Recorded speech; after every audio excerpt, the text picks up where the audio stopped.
আসসালামু আলাইকুম। সুপ্রিয় দর্শক মণ্ডলী, কেমন আছেন সবাই? আশা করি সকলে ভালো আছেন। গত ইংরেজি 8ই আগস্ট 2024 মোদী সরকার একটি বিল পেশ করে। বিলটি কি? ওয়াকফ অ্যামেন্ডমেন্ট বিল, যার বাংলা অর্থ ওয়াকফ সংশোধনী বিল। তো এই বিলকে ঘিরে সারা দেশ জুড়ে নানান চর্চা এবং এর বিরোধিতা শুরু হয়েছে।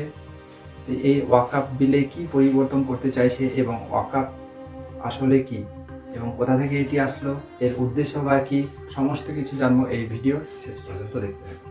আসলে ওয়াকফ বলতে যা বোঝায়, কোনো ব্যক্তি তার নিজস্ব মালিকানাধীন সম্পত্তি বা জমি আল্লাহর মালিকানায় বা আল্লাহর রাস্তায় উৎসর্গ করাকে ওয়াকফ বলে। ওয়াকফের সম্পত্তি থেকে যা উপার্জিত হবে, সেই উপার্জিত আয় থেকে ইসলামিক ধর্মীয় কাজে তা লাগানো হবে বা খরচ করা হবে। যেমন মসজিদ নির্মাণ, মাদ্রাসা নির্মাণ, হাসপাতাল নির্মাণ করা, এমনকি এতিমখানা, অনাথ আশ্রম, কবরস্থান এবং স্কুলে ছাত্রদের স্কলারশিপ প্রদান করা হয়।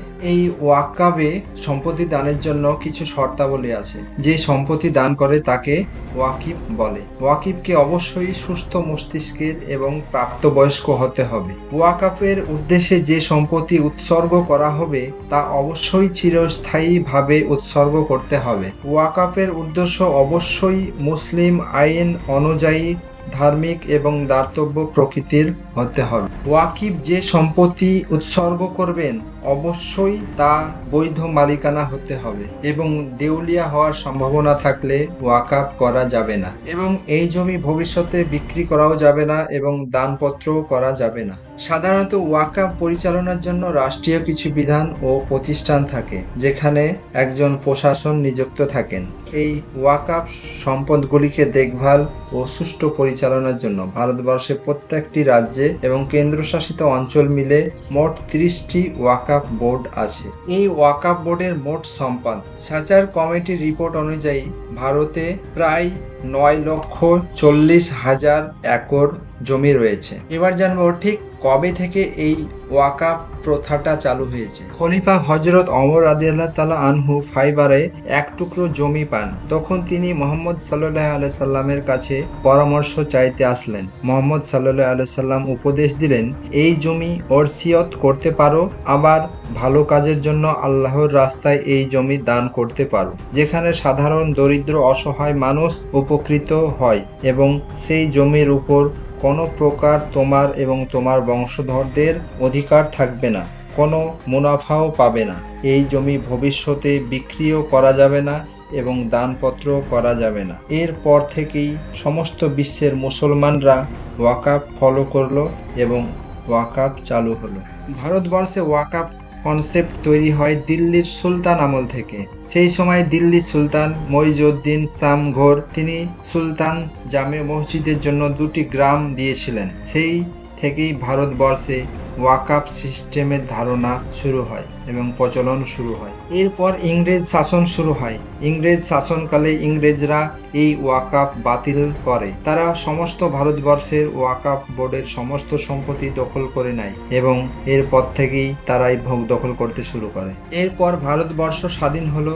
স্বাধীন ভারতবর্ষে 1954 সালে সংসদে ওয়াকফ আইন স্বীকৃতি পেল। তারপর 1955 সালে আবার একটি সংশোধন হলো এবং ভারতবর্ষে যত ওয়াকফ সম্পত্তি ছিল সেগুলো নিয়ে একটি বোর্ড গঠন করা হলো এবং সেই বোর্ডের আন্ডারে সমস্ত সম্পত্তি চলে এলো, যার তদারকি এবং নিয়ন্ত্রণ করবে এই ওয়াকফ বোর্ড। এবং প্রত্যেকটি রাজ্যে ওয়াকফ বোর্ড তৈরি হয় এবং তারপর 1964 সালে সেন্ট্রাল ওয়াকফ বোর্ড তৈরি হয়, সমস্ত বোর্ডগুলির একটি হেড অফিস হিসাবে। এখানে একটি মতপার্থক্য আছে। ইংরেজদের শাসনকালে এত ওয়াকফ সম্পত্তি ছিল না। তাহলে এত ওয়াকফ সম্পত্তি কোথা থেকে এলো? ভারত পাকিস্তান ভাগের সময় এই দেশের বহু মুসলমান পাকিস্তানে পালিয়ে যায়, আর তখন তাদের সম্পত্তি, বাড়িঘর সমস্ত কিছু ওয়াকফের আন্ডারে দিয়ে চলে যায়। এবার জানবো মোদী সরকারের ওয়াকফ বিলে কি বলছে।